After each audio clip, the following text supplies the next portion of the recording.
Dobar dan i dobrodošli na kanal. Kako očistiti pluća sa domaćim sirupom protiv kašlja, bez kuhanja? Pomiješati nekoliko zdravih sastojaka koje većinom tokom zime imamo u kući i napraviti zdravi sirup. Najprije ću dodati komadić korijena džumbira. Ovo je sasvim dovoljno.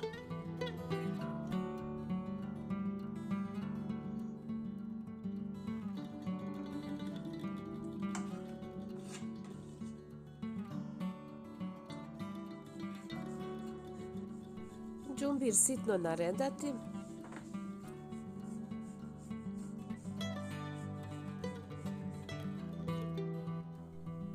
U džumbir dodati 100 ml vode i potopiti da pusti vlastite sokove.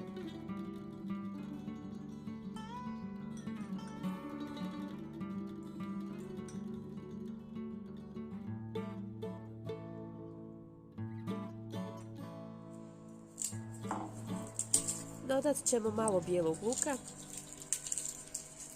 Dovoljno je 3 čehna da ne bude sirup prejak. Ja sam stavila malo više, mada je previše bijelog luka, previše se čuje i osjeti. Tako da obavezno smanjite. Dovoljno je 2-3 čehna.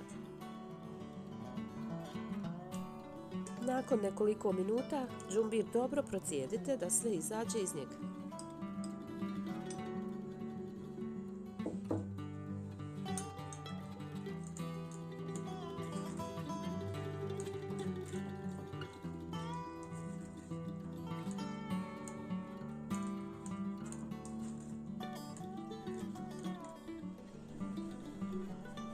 U procijeđen džumbir dodati 1 bananu.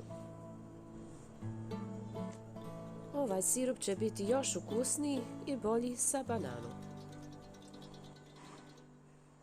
Dodat ću i bijeli luk, mada možete i smanjiti, ko ne voli radi okusa.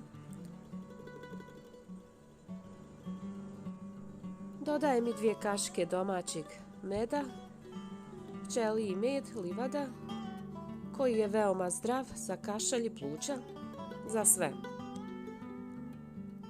Sve miksamo štapnim mikserom ili u blenderu.